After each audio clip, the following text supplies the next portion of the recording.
Namaste, everybody. Radhe Radhe. Welcome once again. It's been a very, very long time that we didn't have Achala ji coming on our channel.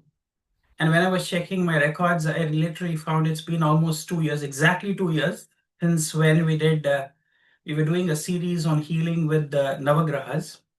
A lot of people have also written to me that when is Achala coming to finish this? So here you are, Achala ji. It's been 2 years, exactly 2 years. I think Yeah, it was the 3rd of February when we released Healing with Saturn 2024.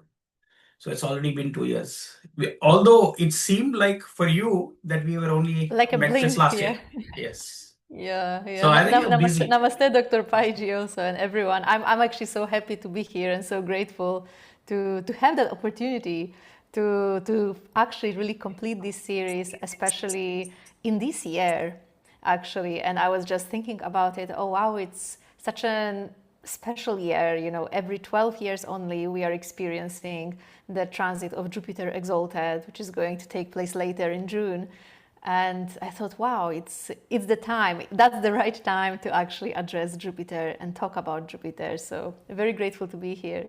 Well, this is fantastic to have you back.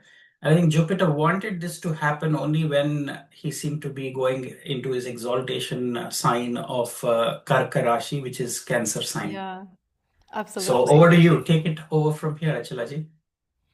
Absolutely. So I'll pull up my presentation here. I'm just asking for request to share the screen. Yes, request granted.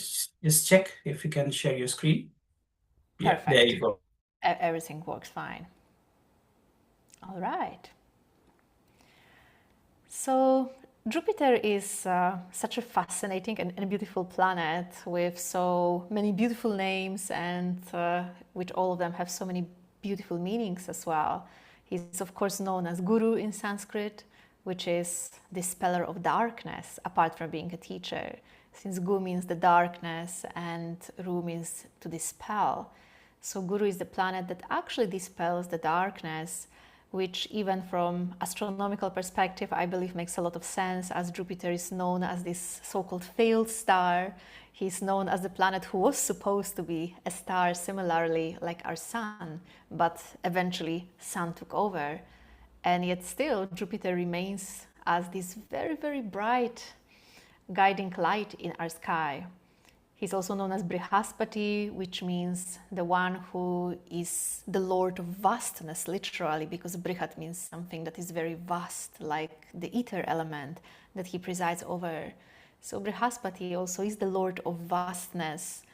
And when I think about vastness, it's of course the vastness of consciousness, vastness of awareness. After all, it's the bigger planet in our solar system who also inspires us to think big, but I believe at the same time also to always have a bigger picture in mind. And when I was trying to really think of what is the best way to summarize some of the qualities of Jupiter in very, very few words, really, I was thinking really that Jupiter is truly this planet in our birth chart that actually signifies our connection with the bigger picture, actually, whatever it means for us. For some of us, for many of us, I believe, watching this channel, we connect with the bigger picture of life through spirituality, through religion. Some people connect with the bigger picture of life through connection with greater society, with wisdom, with knowledge. Anything that makes us feel like we are really connected and a part of something actually bigger than ourselves, I believe that is Jupiter. And this can be spirituality, knowledge, higher purpose, higher goal, higher humanitarian goal. But really, Jupiter is that. He inspires us to think beyond our limited self and truly feel that connection. And the thing is that when we feel connected to something greater than ourselves, literally our human brain is programmed in this way, that when we feel that sense of connectedness or unity, we actually feel happy. We actually feel satisfied. We feel positive about life. And this is something that is really a shared experience of all humans. when we are in isolation, when we lose that sense of connection, be it with the divine, with nature, with other people around us, with our higher goal, then we feel more withdrawn. Then we actually feel more like Saturn. We feel more isolated. But Jupiter wants us to actually connect and to really feel the idea of unity, underlying unity of all things. At the end of the day, ether element represents exactly that. Ether element is one element in which all other elements are floating and existing, actually. Ether element is the element that gives also space for everything else to exist. And it's so appropriate that in Bhagavad Gita in chapter 7, even Lord Krishna compares God to ether element that actually holds space for everything and pervades everything. So Jupiter within us, I do believe, similarly represents this evolved way of looking at things, this capacity to hold space for complexity, this capacity to also see unity in complexity sometimes. And of course, I think Jupiter is most famous for giving us, literally, as his name, Guru, states, the ability to see this light in darkness, which means even if circumstances are not always easy, they are sometimes very challenging, and yet he still gives us this possibility to see positivity, to see light, to see beauty, to see purpose, even if everything seems very chaotic, which I think leads us to another very important quality of Jupiter, since it's still the planet of wisdom, representing also our inner ability and to make meaning of all things. I think that's one of the most beautiful qualities of Jupiter, really. Because if we have the capacity, I believe, to make meaning out of chaos or out of very difficult experience and still find a deeper meaning with it, we definitely will have possibility to have better outcomes. It's even proven in so many ways, in so many cases scientifically, that, for example, people who went through trauma but who have a certain capacity to make meaning, to see a greater context in whatever was their experience, they will recover faster. Because when we can make sense out of what we experienced, when it's not just pure chaos and hopelessness, then of course we are able to grow out of it faster and evolve. And of course, Jupiter is this inner guide, the guru within us as well, the inner voice of the wisdom, which is always available there, even though not always heard, because there are so many other voices competing for our attention, our mind, our emotions, our intellect. But Jupiter is this true inner guidance, this true guru within. And I strongly believe that among some of the most beautiful qualities of Jupiter really is that he gives us the ability to trust as well, to have faith in life, to have hope. Because to have faith or to have hope, it does require from us always a degree of trust. Even to think positively about life, it requires from us a degree of trust. Which is why Jupiter, that is not entirely happy in the place where he is in a birth chart, he will usually, as one of the first issues that will be one of the most noticed issues, will be this problem with trusting, actually. Problem with trusting life, trusting other people, even trusting our own abilities or trusting ourselves. And ultimately, the most known thing about Jupiter is he, of course, presides about our belief systems, but not just about what we believe in terms of religion and spirituality, but what are some of our core beliefs actually about life, about ourselves? What are some of those things that we actually keep repeating to ourselves in our mind without us even recognizing that? But they still do shape our life to a very, very big extent. So these are some of the things that really came to my mind, as the first ones when I was actually preparing that presentation of Jupiter, some of the core qualities. But I would be curious also to hear from you, Dr. Pai, when you think Jupiter, what comes to your mind? That's a very good thing. Jupiter brings in a lot of aspirations of people out, and a couple of things that I was just, as you were speaking, I was just looking at some of my notes that I do for talking about grahas. So two things which came out stood out for me, Achalaji, is Jupiter is everything to do with elephants. And in Uttara Kalamrita, which is I'm picking up not the common ones in the Karakas, they talk about carriages which are covered on four sides for Jupiter, which was very, very surprising when I think about it. And if you come to southern part of India, Achalaji, do you know different planets have been given different shapes and symbolic objects which are associated with them. Even when you're doing a Navagraha puja, they put the grains associated with them in particular shapes. For example, I'll tell you, Mercury is always put in the form of an arrow. Mm-hmm. Mercury is an arrow, and so what they do is they decorate it with green gram. And Jupiter has the shape of a oblong or a rectangle. So the four-sided, covered carriage Mm-hmm. or a box seems like even a palanquin. Have you heard of palki or a Yeah. palanquin?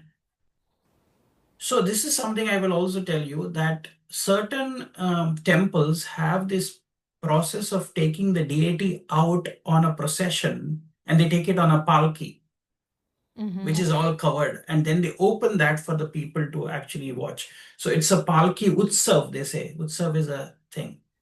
And if you are participating in such, festivities where you are seeing the deity coming on a palki and, they sway with all the flowers decked, bejeweled, it is actually getting the grace of Jupiter. That's what the southern India people believe. But anyway, I have a lot of thoughts, but I want you to continue because this is coming naturally through you, Mm. flowing through you. So I want you to go ahead with this. And then we will discuss a lot about Jupiter when you come towards the end of Sure. your presentation. But I think, like you Ab- mentioned, Jupiter is the teacher, guru, inner guide, philosophy, religion, and especially today, the most important aspect which is forgotten is gold. Everything yeah. what you see, the parabolic rise in the gold, Jupiter has gone past and touched its sign of exaltation and come back into Gemini. Yeah. Yeah. Anyway, I would love to hear. Absolutely. Yeah, and this is really beautiful what you shared, Dr. Paiji, right now, especially about Palki, because it's very interesting. As we have been discussing, a little bit privately before this session, I spent quite a bit of time last year in the area of Pandharpur, and there is a really interesting tradition actually happening, and this is always somewhere, around Ashadi Ekadashi, which belongs to the Shukla Paksha, which basically ends with Guru Purnima.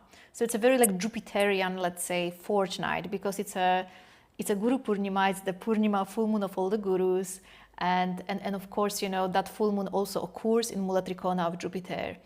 That whole fortnight and even the time before that is very interesting actually around that area of India, Pandharpur and Maharashtra, because the palkis are also being taken on a foot pilgrimage, but not of the deities, but of actual gurus and saints. Wow. Their padukas are being taken and being brought there to Pandharpur to have symbolically darshan of the Lord, which is also such an interesting tradition that it also takes place actually at that time. And very similar time period also the Jagannath Ratha Yatra is happening, Yeah. right? This is like a big palki situation, of course, a huge one, but still Jupiter for sure has something to do, I think, with this idea of sacred pilgrimage, and probably that palki also represents that the idea of taking symbolically that the deity on a sacred pilgrimage. And also, if you can see the Jagannath Rath Yatra, which is happening on a chariot made of wood, and Mm, it seems like the Devata is sitting on an elephant, which means the height of the Rath is so high. So it is not yeah, that everybody can see it if you're standing there, because you have to actually look upwards to see that, the yeah, deity is mounted on a very high up pedestal, kind of a chariot, which is a lifted chariot. yeah. That, Which it's all which very which which, symbolic. which Yeah, it's very symbolic, and I think that even the symbolism of an elephant, is so appropriate with Jupiter in so many ways, and in so many contexts. But especially because of the idea that elephant, I think, in the minds of all of us awakens the idea, wow, something huge, right? And Jupiter is huge, and he's always about everything big. And I believe that as much, as he helps us, of course, to have that connection to something greater than ourselves, sometimes it can be a little bit of a shadow side of Jupiter as well, something that I'll come back to just in a second. But it's true, sometimes we tend to over exaggerate and think too big as well. And this is also Jupiter as well. Yeah. Absolutely. There's one more, because we're talking about elephants, Achalaji, I will add one more little nugget here about Jupiter. So there are in southern India, why I talk because I'm from southern India, so I know most of the traditions there. I do not know about because even though I've lived in northern part of India, especially in Mumbai, but I have not had too much of north experience. Mm-hmm. So in southern part of India, an elephant with the trunk which is down, which means if you go to temples, you will have at the entrance either you will have lions or you will have horses, or you will have yali. Yali is Yali, yeah, yeah, yeah, yali is a yeah. transformed kind of a being, or you will find elephants. Now, where you find that if you see an elephant at the entrance with the trunk down, they believe it is a representation of Rahu. So Rahu is always the Mm. entrances to gigantic, magnificent stone carved temples. However, there is a slight difference. If you go to places like Sri Rangam, Ranganatha Mm-hmm. Swami, you would see that the yali or the elephants are also in a exalted state, which means the trunk is lifted up. Mm-hmm. So the difference is we say Rahu is like an elephant which is calm and with the trunk down, and Mm. the benevolence of Jupiter comes when the trunk is up and that it becomes the elephant of Mm. Indra. And that's why you see Ma Lakshmi, especially when we call as, the form of Lakshmi that you see, Lakshmi is sitting and there are two elephants which are showering water over her. Mm.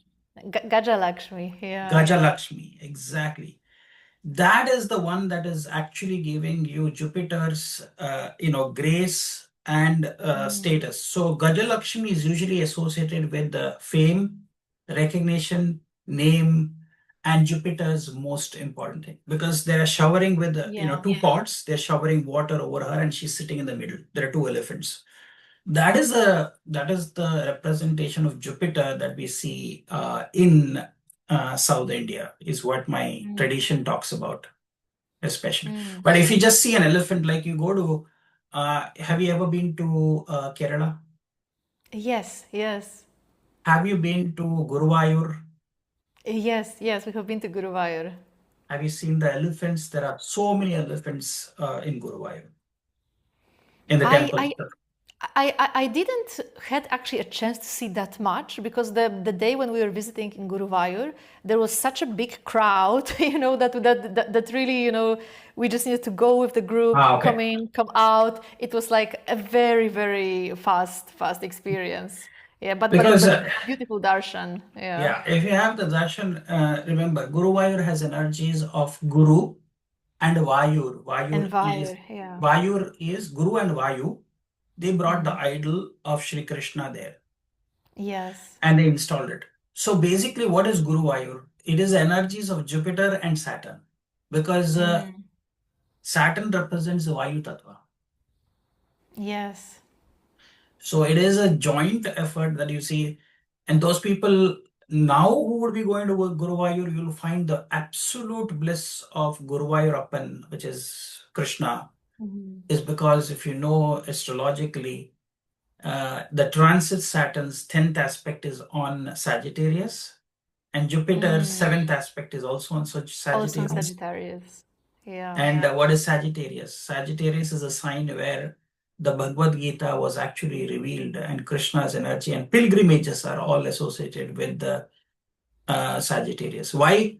I say that Bhagavad Gita's revelations happened in Sagittarius sign because Sagittarius is the battlefield, Yeah, right? yeah. Purvashada Nakshatra is about declaration of wars and just before the war, or Absolutely, yeah. Even the whole symbolism of Rashi of Sagittarius is all about battle, actually, and military. so it was not that the Bhagavad Gita was revealed in a palace or a Gurukul or in an ashram. It was given specifically on the battlefield. Now, symbolically, if you really think about it, is Jupiter's sign. But what is the symbology? Life itself is a battlefield. Our life, Yeah, everybody's life is like a Mahabharata, and we have all these characters playing in our lives, but we yeah, don't see them as those characters. But there is a Duryodhan, there is a Dushasan, yeah, there are the Pancha Pandavas, they are all part of this game. And the ultimate consciousness is Krishna, who is actually revealing how to make our living in these times where you have your ear yeah. for in the battlefield. Anyway, I think we are digressing from the main topic, but uh, it brought out some It, very fascinating yeah. things. Yes. Absolutely, and especially when you brought up, the Bhagavad Gita, Dr. Paiji, I was thinking about it shortly before we began today. Also, when we think there's this one really beautiful verse, in the Bhagavad Gita. Actually, only one verse that really like beautifully encapsulates how we should approach the guru, the spiritual teacher. And of course, it must have something to do with Jupiter, right? Because Jupiter is the guru as well. And it's a beautiful verse in chapter 4, verse 34. Basically, Lord Krishna says that we just need three qualities actually to approach a guru or a teacher. First one is submission. So there must be a degree of surrender from our side, receptivity from our side. Then there's extensive inquiry. So there must be also a curiosity, that certain passion for the topic that we want to learn. But I really like when he said about the third quality, which is seva, or service. Because service is, in a way, I believe, it's a validation almost that this submission is actually sincere in the first place. And this is amazing thing about Jupiter, because Jupiter has so much to give us in terms of knowledge, in terms of wisdom, in terms of philosophy. But we can't forget that Jupiter is still the biggest planet out there, and even in our astrology scriptures is considered to be one of the key planets that is also the cause of pride at the same time. And I think that seva, approaching the teacher, especially with that selfless service, this is almost like validation that, yeah, we actually want to abide and live by what we believe in. We really want to prove it with our actions.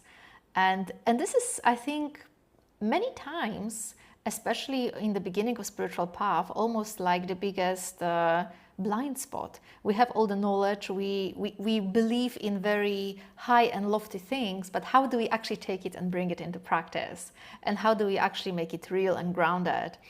And this is where I see always a little bit of a challenge with Jupiter being the etheric planet. It's the most subtle of all elements. It's not a very grounded element, really. It's the element that actually requires from us to be grounded. And this is where, when we talk about teachers and gurus in our lives, whom Jupiter, of course, also represents, I find it very beautiful. Once my guru was asked a question, why do we, in generally, bow down to the feet of the gurus, of the saints? And he gave a really beautiful answer. He said, because they are completely good realized, and they are the most grounded and humble at the same time. That's why. Because it's so hard actually to have both, to be fully embodied and fully grounded, and to really live purely in divine consciousness. So Jupiter, I do believe, presents this challenge to us, and I believe that every little transit of Jupiter through our birth chart, it's almost as if Jupiter is testing each of these areas of lives against our beliefs, actually, and testing, like, can you really live up to your belief, or is there some place where you can't go that far? And this is a really interesting one. Or do you even need all the beliefs that you have right now, because maybe some of them are outdated already and are not necessary anymore? So wherever Jupiter will be transiting, he will be trying to teach us what is there for us actually to learn. Yeah.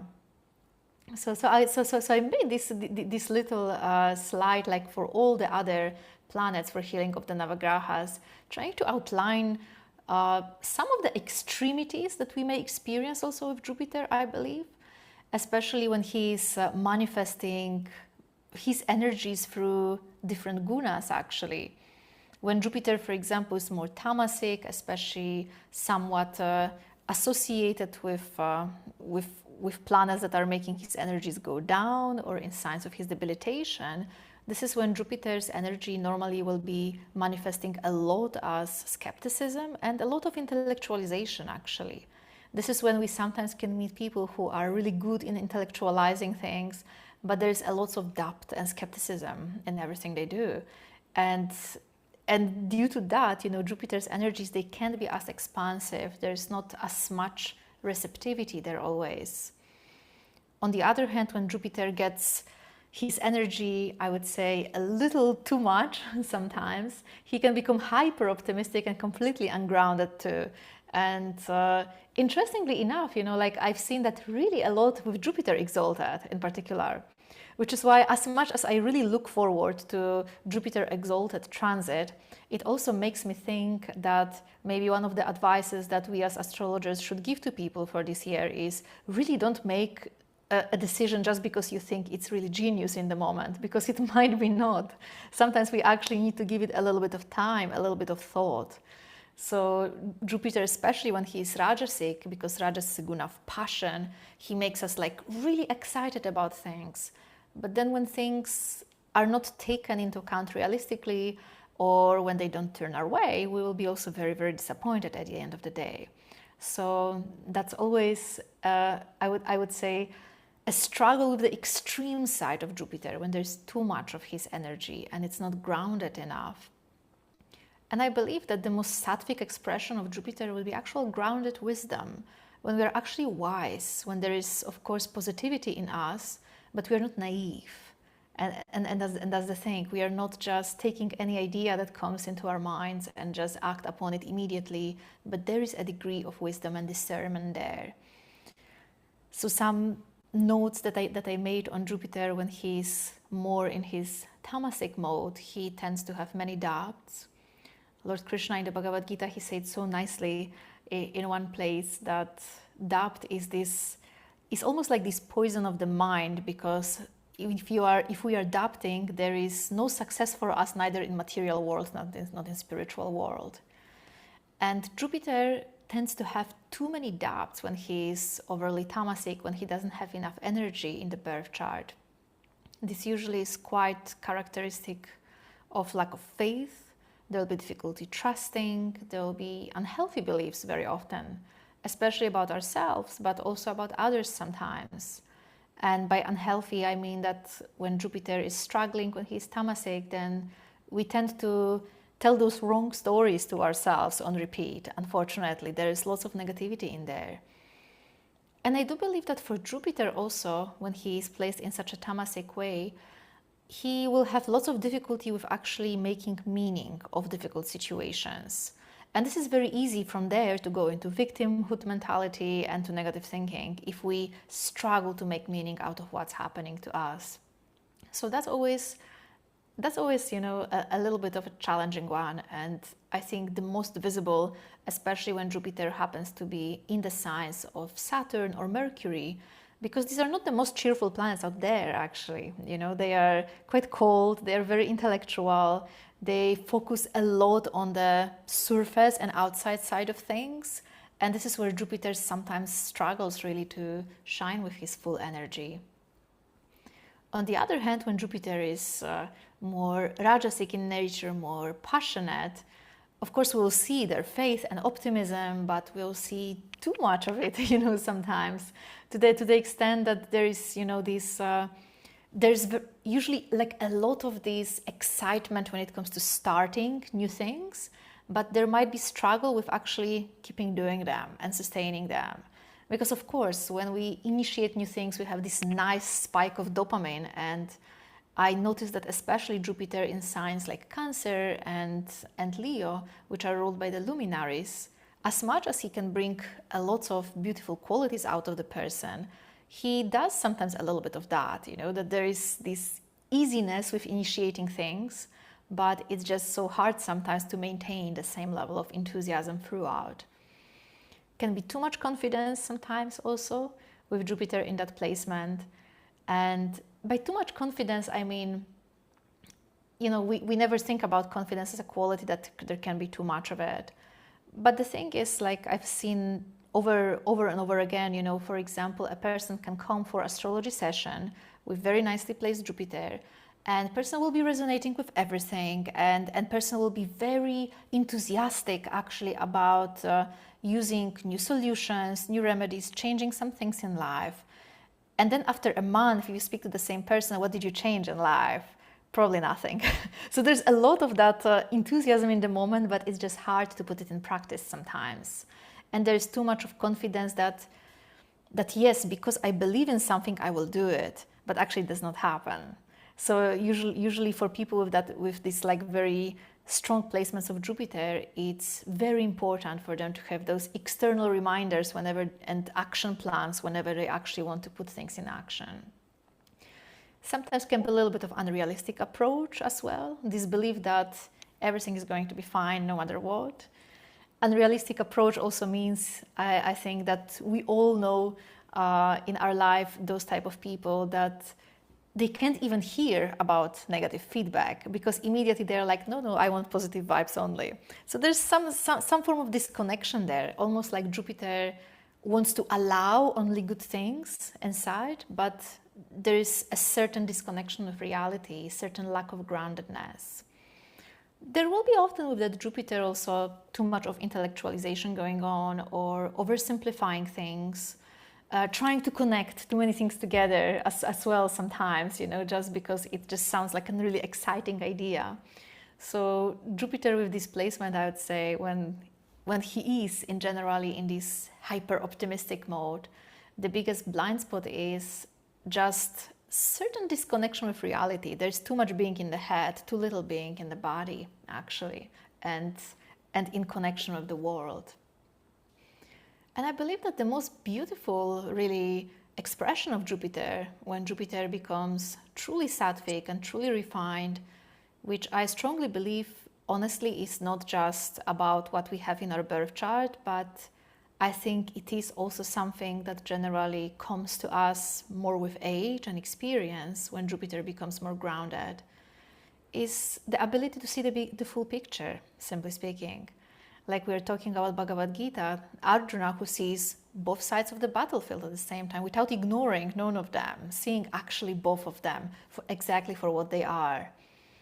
Open-mindedness, for sure. But again, open-mindedness means not only open-mindedness to new ideas, open-mindedness both for negative feedback and the positive feedback.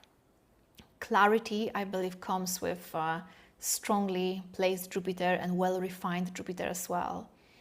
Ability to trust inner guidance, for sure, and to really trust that true guidance coming from the heart, not just from the emotion or from the mind. And I think that one of the most beautiful qualities of Jupiter being truly refined in a birth chart, perhaps, is this natural generosity, this natural just ability to give and the need to give and to share.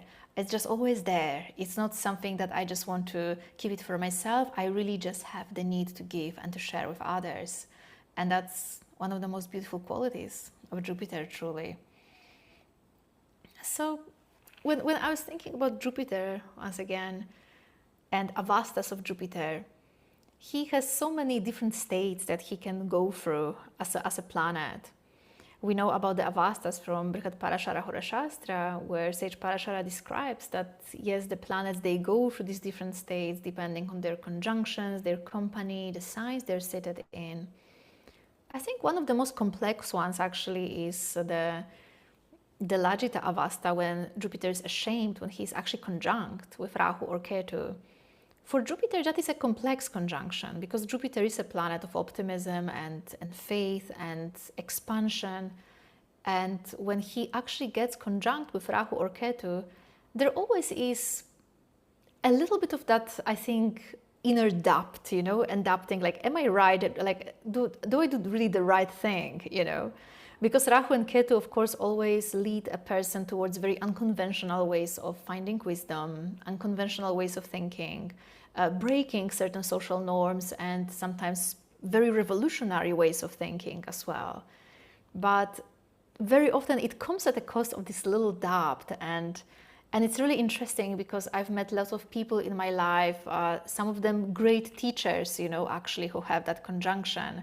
And very often, regardless of actually how much knowledge they have and how really incredible they are at what they are doing, there's always a little bit of that, like, am I really good enough? Like, or am I a fraud? And there's always like a little bit of that questioning happening almost. So it's an interesting one for Jupiter to experience. And I would say definitely there is a bright side of that. It keeps the person humble to a degree, for sure. But at the same time, sometimes maybe it doesn't make us see all our gifts as clearly as we could.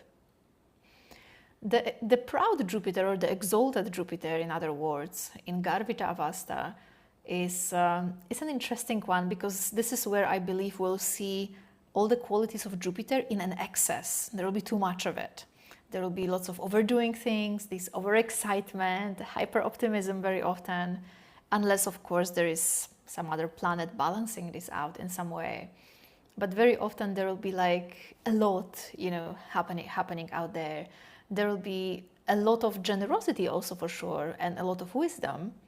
But very often those beliefs might be somewhat, again, disconnected from reality sometimes. It's like I have an idea here, but it doesn't always clearly manifest in my real world. And then, of course, Jupiter can be also going through the Kshobita Avasta. He can be agitated, which happens primarily when he's in tight conjunction with the Sun, combust by the Sun. This is an interesting one. I like Jupiter, personally, when he's close to the Sun, because I do believe that in some ways Sun is actually forcing Jupiter to be more grounded, because Sun is the planet of the truth, and Sun really also tends to refine over time the qualities of every planet that he touches. So it's an interesting one, conjunction. But at the same time, generally when Sun and Jupiter are together, depending on overall condition of Jupiter, sometimes we can see in some birth charts of some famous or infamous people, there can be also fanaticism seen. There can be also too much of rigidity when it comes to beliefs, or too much of exactly agitation or frustration when those beliefs are challenged in some ways. Starving Jupiter, when he's either in conjunction with Saturn or enemy like Venus or Mercury, or also when he's in the sign of debilitation or sign of the enemy, I find it always to be an interesting Jupiter, but interesting in a way that, of course, there will be always a dose of skepticism there that we talked about. There will be a dose of this tamoguna, which I think is not always an entirely bad thing in Kali Yuga, where we need to be a little skeptical sometimes about some things and a little bit discerning. I would say that the more important side to improve with Jupiter in such a position is to really think, how can I work on having better thoughts and beliefs about myself in general, because there tends to be a lot of negative thinking sometimes with starving Jupiter. How can I develop a little bit more positive outlook on life, simply speaking, especially if that Jupiter doesn't receive any extra help? And that will be a very similar case also with dormant Jupiter when he is in the deep sleep state, when he is in Sushupti Avasta, in the sign of his enemies or in the sign of his debilitation. There will be always this doubt that will be like almost like the biggest enemy that needs to be overcome with the power of positive thinking and learning how to develop a little bit more positive outlook on life. And retrograde Jupiter, I think, is somewhat, in some ways, almost similar to retrograde Mercury, because these are two planets of intelligence, and different in a way that I definitely do see that Jupiter, when he's retrograde, he is going to create more doubts, for sure, about variety of things in life. He generally, because as you notice, Dr. Pai, Jupiter also does represent wealth in our life and actually our relationship with wealth as well. And this is so strongly linked to our beliefs, essentially. And the thing is that when our beliefs also about wealth and prosperity are not entirely healthy, of course, we are not going to have more. And that's also can be sometimes common thing with Jupiter. But I think that one really good news actually about all those avastas of Jupiter, all the states he may be going through, and all the challenges that he might be facing in a birth chart, is that since Jupiter essentially at its core represents our belief systems, most of that can be fixed also by belief systems, which is very simple as a remedy. It's not easy though. It's very simple, but it's just not easy. Not easy in a sense that it just requires repetition, it requires certain discipline. It requires from us to actually remember that, oh yeah, maybe I should work today on repeating some thoughts, that will change my mindset. Maybe I should observe my thoughts as well and not always believe every single thing that appears in my mind. In theory, very, very easy. It's just not always, very, very simple, but not always as easy in practice, because it does require this continuous practice. And I do believe that one of the biggest challenges of Jupiter, if he is challenged somehow in a birth chart, is actually consistency. Because Jupiter loves to initiate things, but he's not always so great in sustaining them. That's the thing. And I almost have a feeling that sometimes those Jupiters, like retrograde Jupiter or starving Jupiter, they are actually sometimes better in sustaining things because they don't have as big of this excitement spike when something new is about to be initiated. So sometimes it helps to kind of equalize the high highs and the low lows a little bit. And when thinking about really how can we uplift Jupiter like in the most simple way possible without overcomplicating anything, of course, since Jupiter does represent the Holy Scriptures, does represent the teachings of the saints and the gurus, I strongly believe that one of the best things we can do is to just immerse our minds in the teachings of the saints, the gurus, and the Holy Scriptures.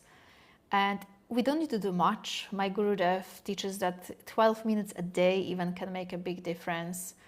And I think that especially in the context of Hinduism, there are the teachings of so many saints, so many gurus, so many Holy Scriptures out there that literally everyone can find something they resonate with. And to just find something that really, when you read that, you feel that your mind is uplifted. You feel that suddenly, wow, there's space to think differently about your life. This is something that Jupiter really needs to be uplifted. That sort of continuous inspiration. Because if we know already that Jupiter requires that inspiration in order to keep, sustaining, doing the right things, we just need to provide it, that's it. And it helps a lot. It transforms the mind greatly when we just immerse our mind regularly in the teachings of the gurus. I do believe, though, that alongside with that, Jupiter eventually will require from each and every one of us at some point in life, especially if he's struggling in a birth chart, to also more consciously work on transforming our harmful beliefs, on transforming our negative thinking. Because Jupiter is a teacher at the end of the day, and he wants us also to teach, he wants us to grow, he wants us to blossom at the same time. So of course we can't blossom if we are full of limitations and full of very limited type of thinking. So he will continuously bring certain life situations in our life just to show us this is still something we need to work on. And especially when we talk about beliefs, we can't take out of equation that Jupiter is also such an important planet for how we use our language as well. Because Jupiter is also the Lord of the Word, he is the Vachaspati, and language is extremely important actually. The way we talk to ourselves, what is the quality of our inner dialogue. This is something that for most of us goes completely unnoticed, but the thing is that our brain is simply wired in that way that if we keep repeating certain thoughts to ourselves over and over again, it will just have no other choice but to really make it into a reality, at least perceived reality. So, especially when we want to uplift Jupiter, we need to actually start paying attention to what words we are using on daily basis. How do we, how can we express same things sometimes in a little lighter way that is not as heavy, that is not as negative. And at the end of the day, I believe that number one remedy for Jupiter is gratitude, simply. Because gratitude is such a beautiful thing, and I believe that in lives of every one of us, there's always something to be grateful for. And gratitude can start from something as small as literally just writing 3 things per day that we are grateful for. It can extend into a more complex practice of literally just sitting in our room, looking around and finding anything to be grateful for. And usually, if we just look around with that actual curiosity, we'll see that there's much more to be grateful for than we originally thought about. And that's the most beautiful thing, because I believe when we shift from the idea of what we don't have into what we already have, it's a major shift in everyone's life. It really is a major shift. And it helps to relate differently and to ultimately make that Jupiter in our birth chart, I believe, also much more happy with us. So what are your thoughts, Dr. Paiji? Whenever you come and speak, Achalaji, there are a lot of thoughts that keep coming about any of the topics that you speak, because the most beautiful way of bringing out those energies come through you. I think the graha speaks through you, the true self, because there are so many intricate things that are there, and everything you bring with so much of beauty, grace, and there is, with the ease with which you bring that. So that is why, there were so many thoughts which were going.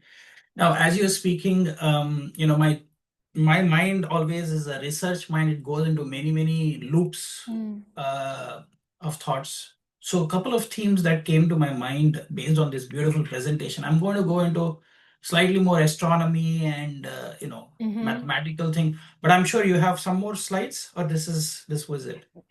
That's Oh, it. okay. I'm very curious to hear from you now, Dr. Paiji. Okay. I'll bring a few thoughts that will probably for the audiences, because I think you must be already aware. See, one little thing about Jupiter that I loved is to study is it is the fastest planet on its rotation amongst all the other planets. On its axis, a day on Jupiter is, which means one full rotation on its axis is about 9 hours, 55 minutes. This I'm taking it from. Saturn is the next fastest in terms of its rotation on its axis, which is about 10 hours and 33 minutes. Now, because we're talking about Jupiter, I'll talk about that. Even though Jupiter takes 11.86 years to go around the sun, and Saturn takes 29.46 years around. I'm giving you the exact date based on, calculations which the astronomers do. Now, this 9 hours, 55 minutes, that means we have 24 hours. In that 24 hours, Jupiter has already revolved 2.25 times. You see what I'm trying to say here? Yeah. 2.25 is the nakshatras also. We have 2.25 padas, which are there in one Rashi, which means Navamsha padas. Now, there is a beauty of this as well. What you see here is this time that is given here, Achalaji.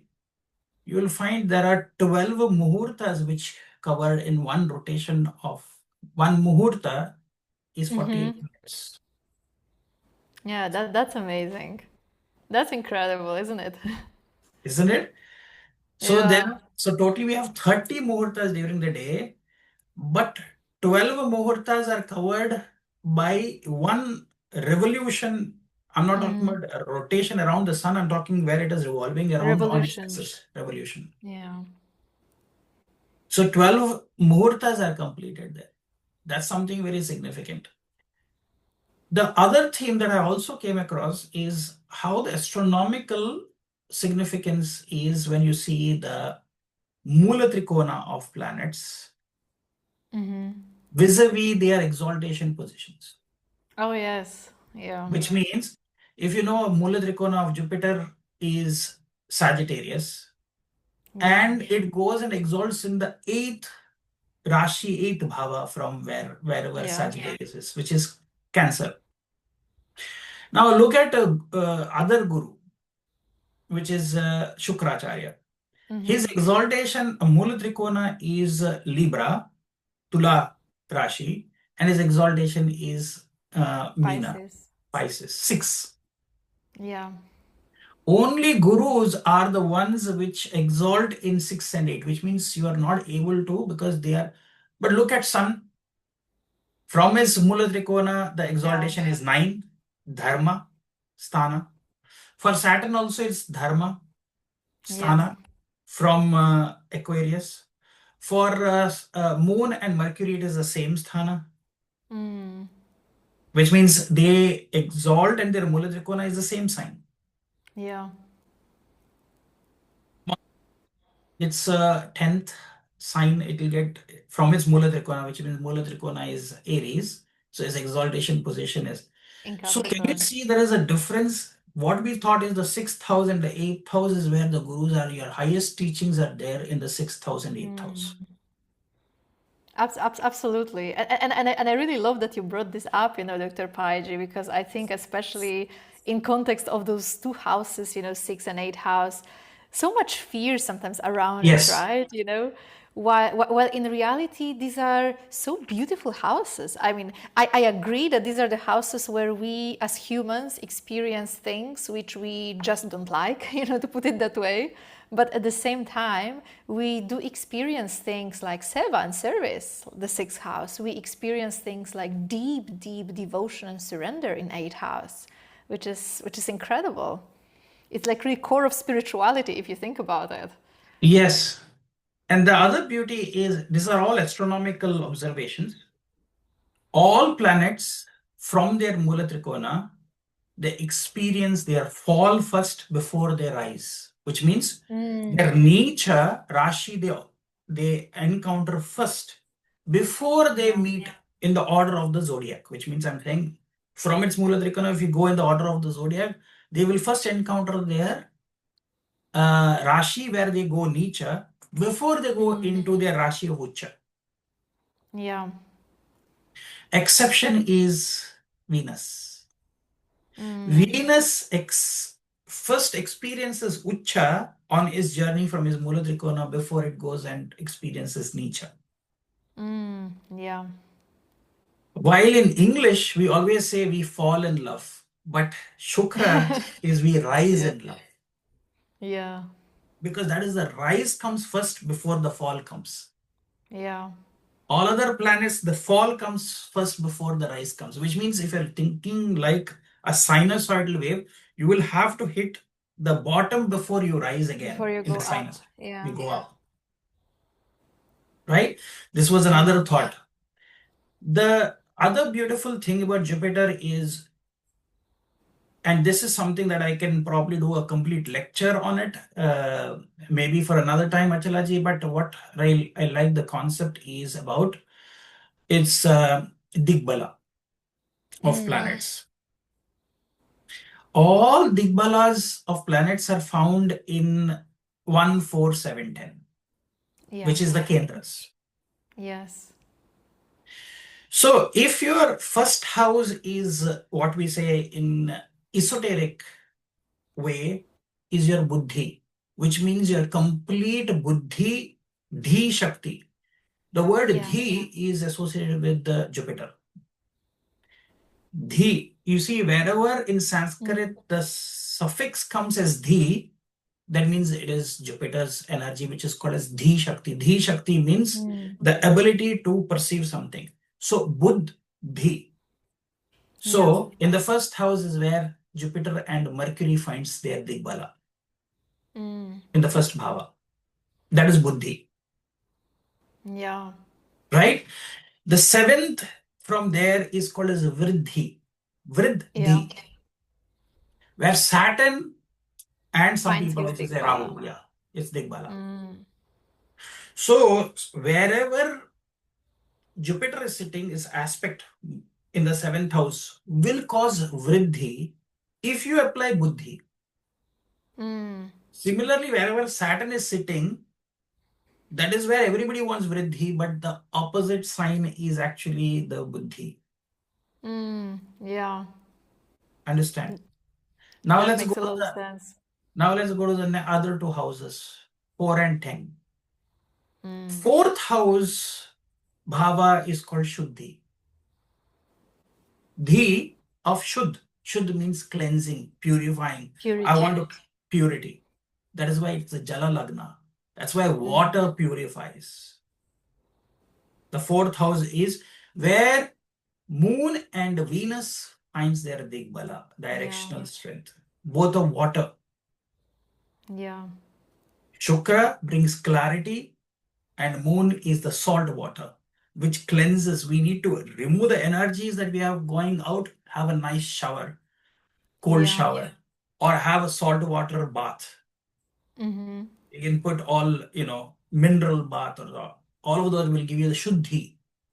And what about 10th Bhava, where Sun and Mars gets, it's called Siddhi, Achievement. Yeah. achievements. The highest achievements that you can. So unless you do the Shuddhi, you cannot go to Siddhi because 4 and 10 are opposite, and whatever is there is the exchange. Without Shuddhi, you cannot get Siddhi. Once you get Siddhi, you keep doing Shuddhi so that you can maintain the Siddhi. Yeah. Same thing. If you have proper Buddhi, you can get Vriddhi. Vriddhi means prosperity, Yeah. success, growth. People, what happens once you find Vriddhi, seventh house, you forget your Buddhi.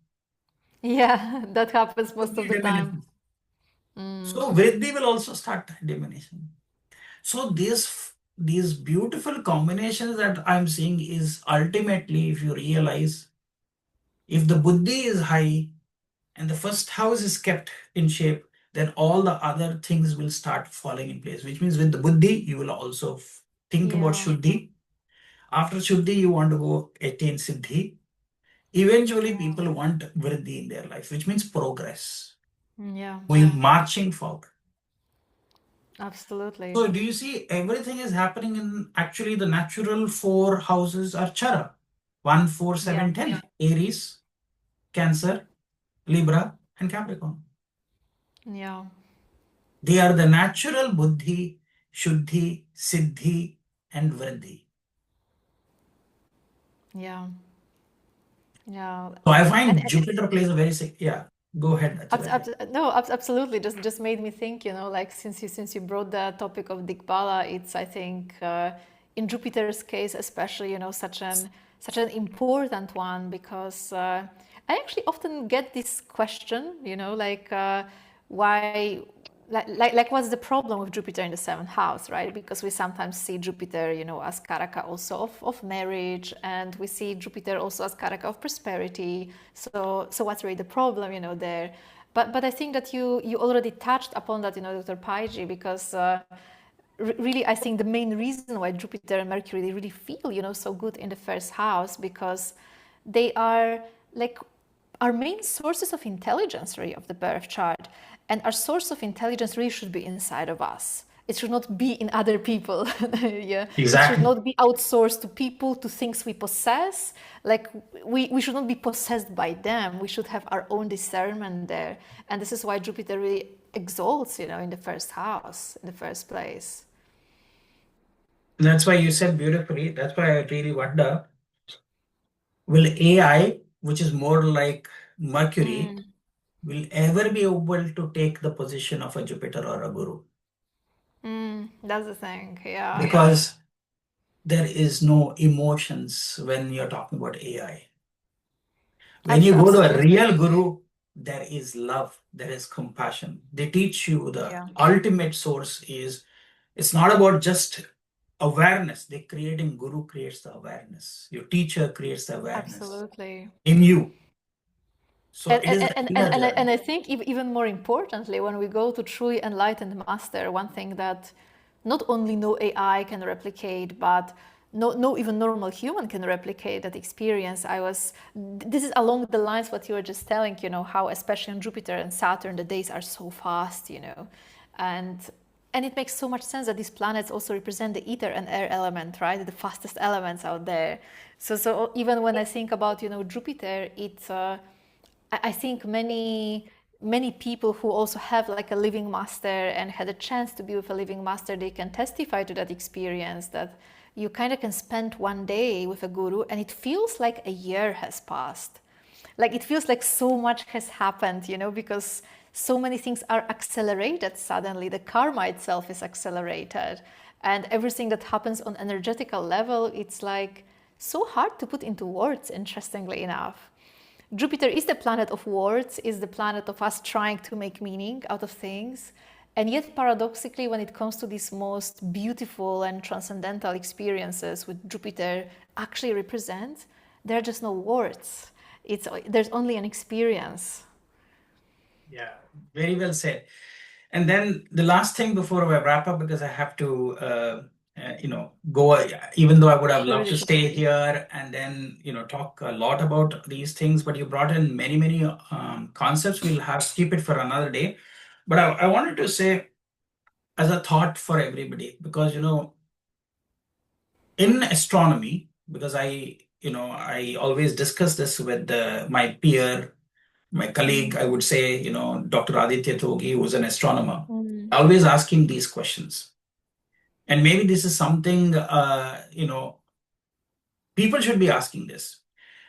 See, the Sun and Jupiter actually have a very strong influence on our planetary system, which means everybody thinks that the there is a concept which has been accepted in astronomy called the barycenter, which means barycenter Oh is yeah, Jupiter. yeah, So are we revolving around the sun, and indirectly are we also the sun is going around the Jupiter, yeah, which is the barycenter? So yeah. now this came as a thought which I don't know, you must be having an answer, then I would love to listen from you, Achalaji. I asked this question to Aditya. Because if you look at the galactic center of our galaxy, Milky Way, and the sun is actually going around the galactic Yeah. center, and we are all being pulled in the direction of the galactic center, and we are moving around. It's a parabolic movement. It's not a circle, Mm-hmm. it's a parabola. So you can go further away from the center of the galaxy, and then you can come back again going closer. So you come, Mm-hmm. if you say this is the point, we go far away and then we come back near to the center. Mm-hmm. And what Aditya mentioned is the sun is actually moving not straight, but it is moving in a sinusoidal wave. Yeah, yeah. It's a sinusoid. It's not a straight line at all. It's not a Yeah, straight line. That's point number yeah, one. The second thing is all the planets are moving in a spherical helix way yeah, around the sun. Like the sun is moving like this, and everything is moving like this with yeah. the sun, right? Now, my question to him is, our yugas that we are talking about is on the basis of how far are we from the origin, which is the Mm. galactic center, which is Mula. So Mm-hmm. as we go further away, I think Yukteswara talks about this concept. Are we Yes, yeah. experiencing Kali Yuga? And as we cut through, are we coming back as we come to? So I asked him a question: what is the time it takes for the sun to go around one full Mm. rotation of the galactic center? Do you know what is the Mm. answer? I was also shocked. Do you know how long it takes for the sun to go around? No idea actually. How long it takes? 255 million years, Earth years. Oh wow. So if you really think about it, the rishis have already said we are in the 18th Manvantara. If Yeah. Earth, as per the scientists and astronomers say, we are almost a 5 billion year or 4.5 billion year, we have Mm-hmm. actually covered 18 such rotations. And that's why we are in the Wow. 18th Manvantara. That's incredible to think about, isn't it? Now, I was also asking this. How far are we from the galactic center? Mm-hmm. That's one question. Second question is, does also the sun's movement, when it's moving in a sinusoidal wave, it's not moving straight. So are we at the top of this or are we at the bottom? Because that one, I also asked him the question. He didn't have the answer. He said, I have to do some calculations. So Mm-hmm. what is one sinusoidal wave? How long does it take for the sun? Mm-hmm. For the entire rotation, it is going to take 255 million years. And the sun is moving already at a rate of 20 kilometers per second is the way it is actually moving. So imagine what is the size of Earth. So I'm Yeah. always very curious to know, as we go closer, is the human consciousness, which is, that's why we say Mm-hmm. Jupiter and Mercury in the first house, Buddhi Shakti is Yeah. automatically increasing by the time that we go closer. And as you come away, is it darkness and our Buddhi is going into darkness and dark Mm. ages? How That is it that that that, possible? that is that is very interesting line of questioning, right? Because this is something to which I think Yuktesh was hinting at that, but he didn't really, give a clear answer. Yeah. That's why I'm very interested in knowing these questions. Mm. Is asking, how is it possible, humanly possible, that we have created 5,000 years ago pyramids, and Yeah. today, with so much advancements, we cannot recreate the pyramids even with the best Yeah. technology, construction technology. How did they lift so much, heavy stones? How Mm. did they create it? What technology? Nobody knows. There are theories.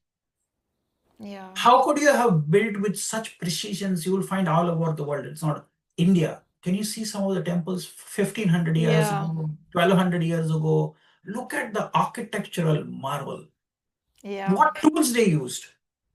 Today we have drill bits and other things we know, we can use that. But what did they use? Primitive tools? They just used chisels Mm. and hammers with stones. Mm. So that means there was much more awareness then. So that means our buddhi Absolutely. was higher.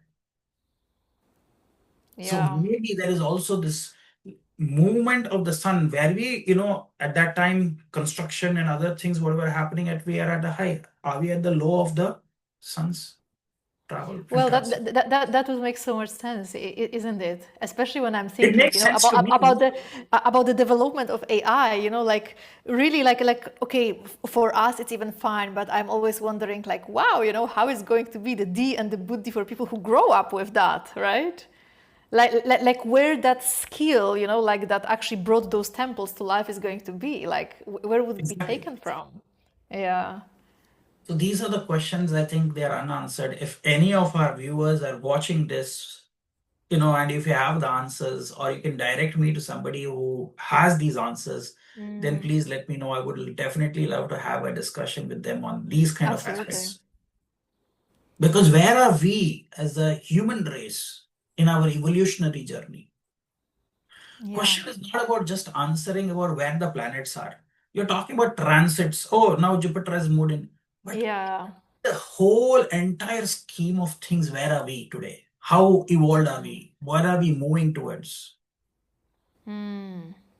That would be more Absolutely. interesting for me to know. And these are two small cycles to say, oh, Jupiter is moving into Karkarashi, Saturn is here. Those are Yeah.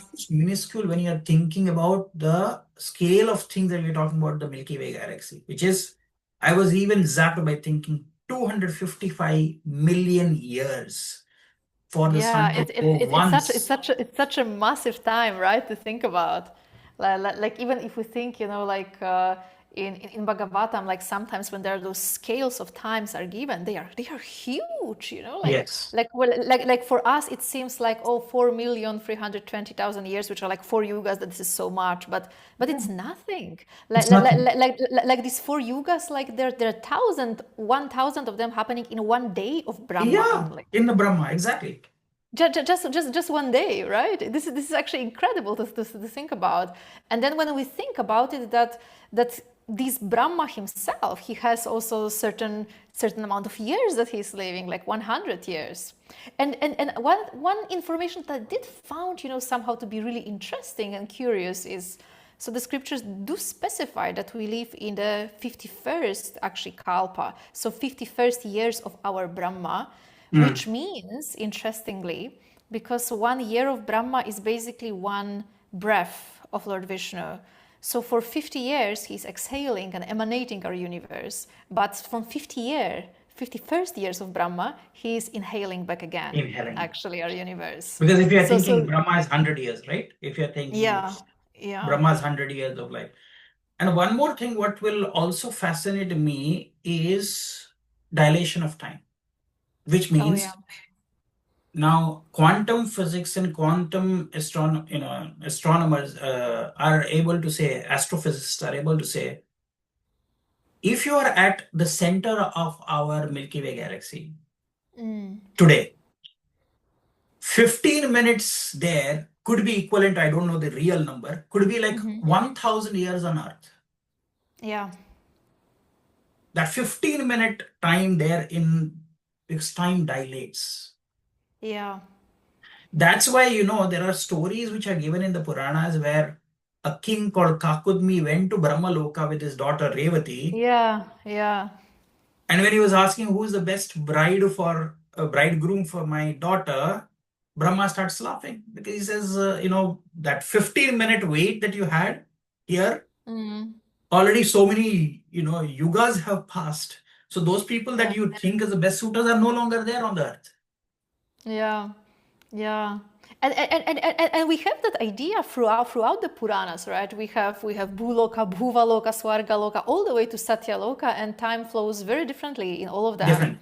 But I really loved how Sri Yukteswar was also explaining that it's not just it's not like just a conceptual idea or not even just a plane of existence, but that literally for the saints, when the consciousness itself rises up the chakras, the time flows differently already immediately. And I think that this is the main reason why, even while being around the spiritual master, we already feel like, oh wow, like time like has its own rules suddenly. It flies completely differently. Absolutely.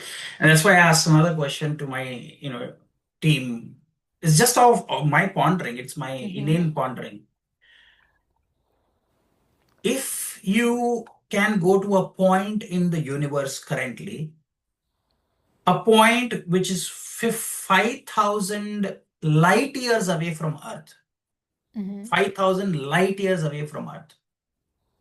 If you're observing the Earth from that point, will you be able to see the Mahabharata life which is happening on Earth? Assuming that Mahabharata happened 5,000 years ago.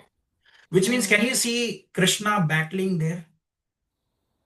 The question, when I ask this, technically, yes. Because what you're seeing is, if that light has to travel, you're going into the past, but you're watching it live, which means it's the present. So don't you think time itself, the whole concept of time can also, and that you don't have to go 5,000 light years away, technically in distance terms. And that point could be a dimension where you are just very close to Earth and you can watch everything. And that's what I feel that is about time travel. Because time dilates at various points. And if you are there at certain point, can you see your future and your past? Because time then has no importance. Space becomes it. Yeah. Time for us is what we are talking about. But really, what is time? Yeah, it's you get the concept what I'm trying to say. The most mysterious thing that can be there. Yeah. Because if you're at some point in this universe where the light has to travel, because light is traveling, right? Yeah. And 1 light year means light traveling for 1 complete year in the space. So technically, if I am standing at one point in the universe, which is 5,000 light years away from the Earth, and if Mahabharata happened 5,000 years ago, I should be able to see Krishna, Arjuna battling in the war. This is why it's said, that the Leelas of the Lord, they are eternal, because they are actually happening. Exactly. Yeah, they are actually happening. That's why I can believe why even rishis are able to, because probably in their meditation state, they can reach those vantage points to see what is happening. That's why they're called as drishtas. Drishtas means Yeah. visionaries. They're called Trikala Jnanis, which means they can know what has happened in the past, present, and future. Yeah, absolutely. And that's why they are gurus. Jupiter. Yeah. So Jupiter, even in Nadi, they don't use Lagna. Even if you know that our Samvatsara system is also based on Jupiter. 60 years cycles of 60 Jupiter. years, yeah. Anyway, there is a lot to talk, and Achalaji, I have to go. I know I have to get into it. I know, yes. Sorry for keeping you so long, Dr. Paiji, but It's not you keeping. I was asking these questions, and I was so engaged with this discussion. but it's so amazing to discuss. So thank you for having me. You're very welcome. Thanks, and we'll have more such sessions. We'll not leave 2 years to have another Oh session. yes, absolutely. Let's catch up again. Absolutely. Yes. Okay. Yeah. Thank you for being here, Achalaji, and sharing this nuggets of wisdom with us. Really appreciate your presence here. Thank you, Dr. Paiji, and just a little invitation in the end. If anyone would like to join, perhaps I'm starting a new journey with the Navagrahas course. For me, it's a very special thing because 7 years back, the first course I ever did was on the Navagrahas, and I think, again, inspired by the upcoming transit of Jupiter, I felt time to refresh this a little bit and do it entirely different way. So I'm really grateful actually that we talked about all the time-related concepts in our session today. That was actually a big topic of one of our first classes. So whoever feels inspired, do join us on the journey of the Navagrahas.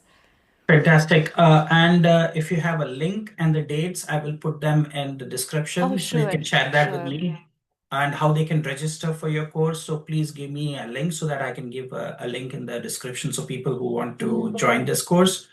If you want to talk about when it's going to start, when is the course begin to start, so then I can put all those details there. You can quickly say that if you want to.